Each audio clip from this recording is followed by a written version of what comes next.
जी नमस्कार, मैं हूँ राज पाठक और आप देख रहे हैं बुलेट न्यूज टीवी। देखिए, लगातार शिक्षा विभाग से जुड़े हुए न्यूज लेकर हम आपके बीच आते रहते हैं। तमाम शिक्षकों की बातें भी हम लगातार चर्चा में रखते हैं और इस वक्त लगातार चर्चा कर रहे हैं, हमारे साथ में चर्चा में जुड़े भी हुए हैं और तमाम शिक्षकों का एक कहिए प्रतिनिधित्व कर रहे हैं। हमारे साथ में प्राथमिक शिक्षक संघ के प्रदेश सचिव आनंद मिश्रा जी हैं।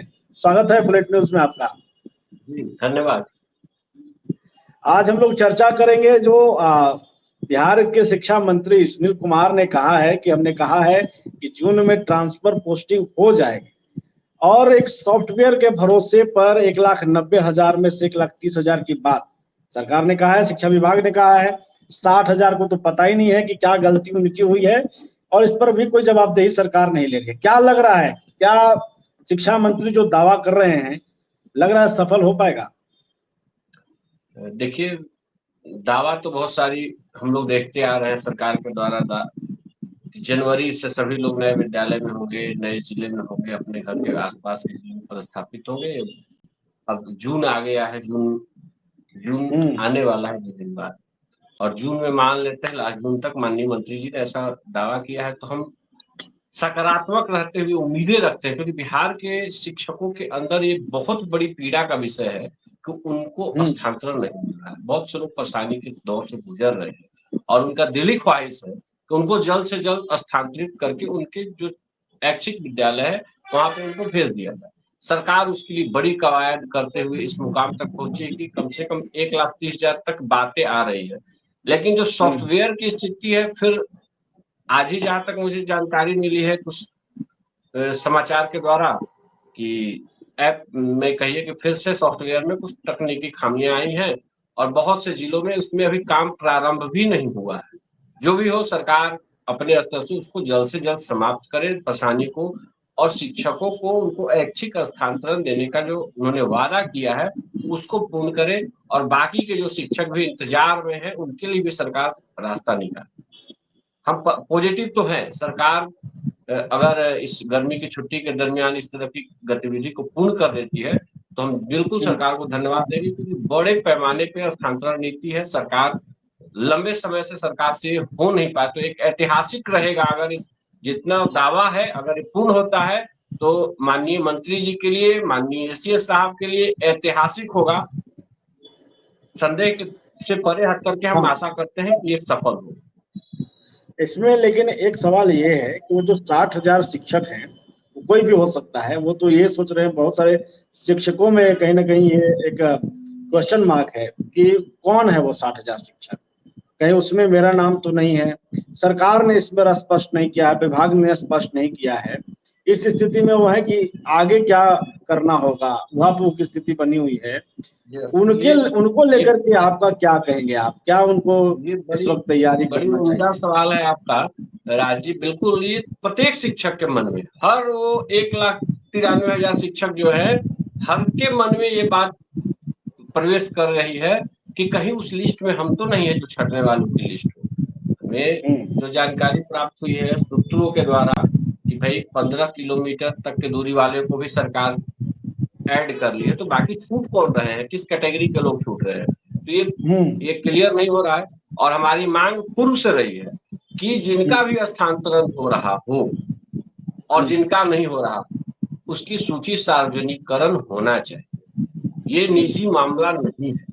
अगर व्यक्ति के ई शिक्षा कोष ऐप आप भेज देते हैं, उसके बाद भी कम से कम सूची तो आपको जारी करना ही चाहिए। इतनी पारदर्शिता तो डिपार्टमेंट को दिखानी ही चाहिए कि किनका हम्म। स्थानांतरण कहाँ से कहाँ हो रहा है और किस पैमाने पे हो रहा है। ये भारत के नहीं, बिहार के कम से कम सभी लोगों को, खास करके सभी शिक्षकों को जानने का अधिकार बनता है कि हमारे मास्टर साहब कहाँ गए और कहाँ वाले हम्म। हमारे यहाँ आए। नहीं तो 96 में हम लोग सुनते थे, हम उस समय बच्चे थे, सुनते थे कि 96 में ट्रांसफर के साथ साथ नई ज्वाइनिंग लेटर भी लोगों को मिल गया। दूसरे विद्यालय में विरमण पत्र लेकर लोग नए नए नौकरी करने लगे थे। वो स्थिति नहीं आएगी, क्योंकि ये शिक्षा कोष ऐप के द्वारा ये होने वाला है, तो परिस्थिति नहीं आएगी। लेकिन ये सवाल बनता है, कोई भी काम पारदर्शिता के साथ होनी चाहिए, और सार्वजनिक मंच पे जब होने लगेगा तो और अच्छी बात है। क्या दिक्कत है, इसमें परेशानी क्या है? विभाग को इस पे स्पष्टता के साथ सूची जारी करनी चाहिए, कि किनका स्थानांतरण किस बिहाफ में हो रहा है और कहाँ से कहाँ हो रहा है और किनका नहीं हो रहा है, उसकी भी सूची जारी कर देनी चाहिए। इसमें बड़ी परेशानी का सबब नहीं है। नहीं तो मुझे जहां तक जानकारी है, बहुत से शिक्षक साथियों का एक समूह है जो इसलिए भी तैयार बैठा हुआ है कि जैसे ही न्यायालय खुलेगा हम न्यायालय चले जाए। तो ये तो फिर दुखद स्थिति हो जाएगी। इनके प्रकार शिक्षकों का काम फंस जाएगा। तो सरकार पारदर्शिता के साथ काम करे और कार्य को सफलता के गारंटी तक पहुंचाए, न कि फिर मामला न्यायालय के विचाराधीन हो जाए। तो ऐसी स्थिति बनेगी तो सभी लोग इंतजार में है कि मेरा नाम किस सूची में है, होने वाले में है कि नहीं होने वाले की सूची में है। तो ये स्थिति पैदा होगी और इससे जो होगा ये निराशाजनक होगी शिक्षक समुदाय के लिए।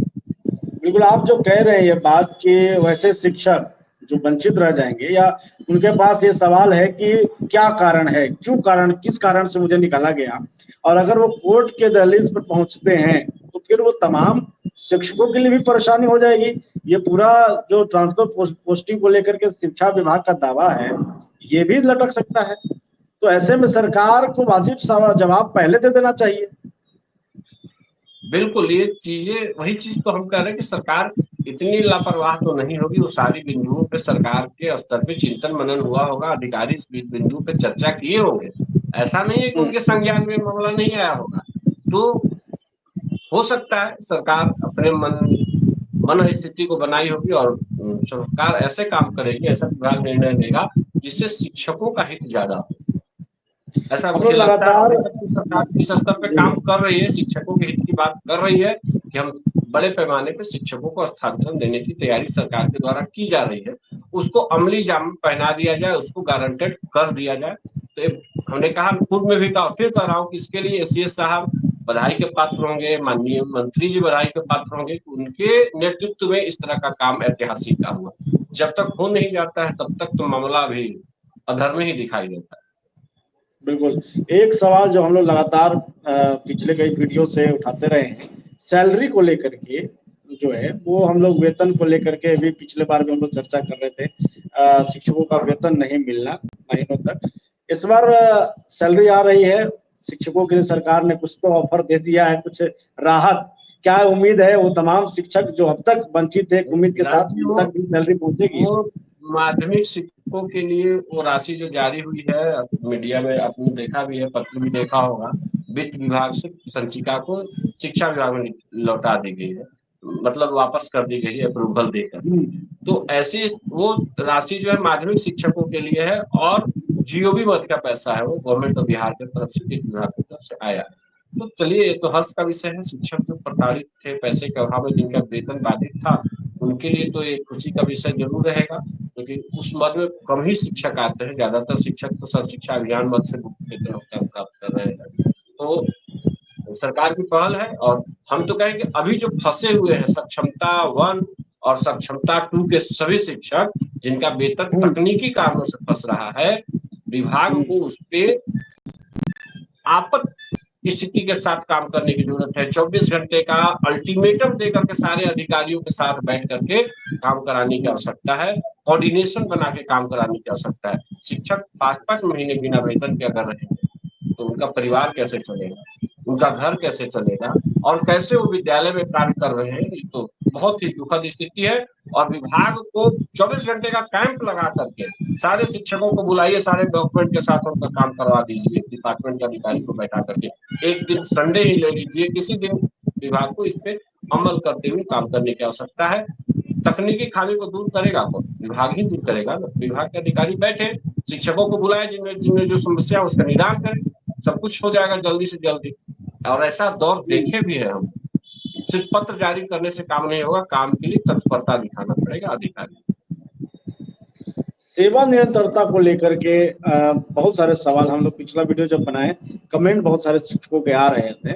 सेवा निरंतरता को लेकर के क्या अपडेट है अब तक की शिक्षा विभाग की तरफ से या यूपी सरकार की तरफ से, क्या कुछ अपडेट मिला है अब तक आप लोगों तो सेवा निरंतरता तो विशिष्ट शिक्षकों का पहला अधिकार है और वो मिलना ही चाहिए। किसी की सेवा को चाहे वो सेवा 18 साल का हो, चाहे 8 साल का हो, चाहे 8 महीने का हो, उसकी सेवा कंटिन्यू होनी ही चाहिए। और मुझे भरोसा है और सरकार के द्वारा भी उम्मीद है कि इस पे सकारात्मक होगा। जैसे विधान परिषद के शिक्षा समिति ने प्रस्ताव भेजा है अनुशंसा करके, तो सेवा निरंतरता पे कार्य तीव्र गति से बढ़ रही है। उम्मीदें हैं कि सेवा निरंतरता जल्द से जल्द प्राप्त हो जाएगी बिहार के सभी नियोजित शिक्षकों को, और समस्थानिक इंडेक्स में उनका वेतन फिक्सेशन होगा।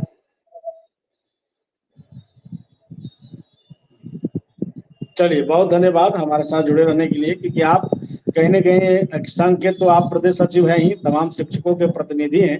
उम्मीद है कि आप जिस तरीके से उनकी आवाज़ बन कर के सामने आ रहे हैं और खुद बता रहे हैं तमाम बातों को, तमाम शिक्षक जो देख रहे हैं, वो संतुष्ट होंगे और कमेंट ज़रूर करेंगे और हमारी बातों को लेकर के, अपने सवालों को लेकर के कमेंट ज़रूर करेंगे।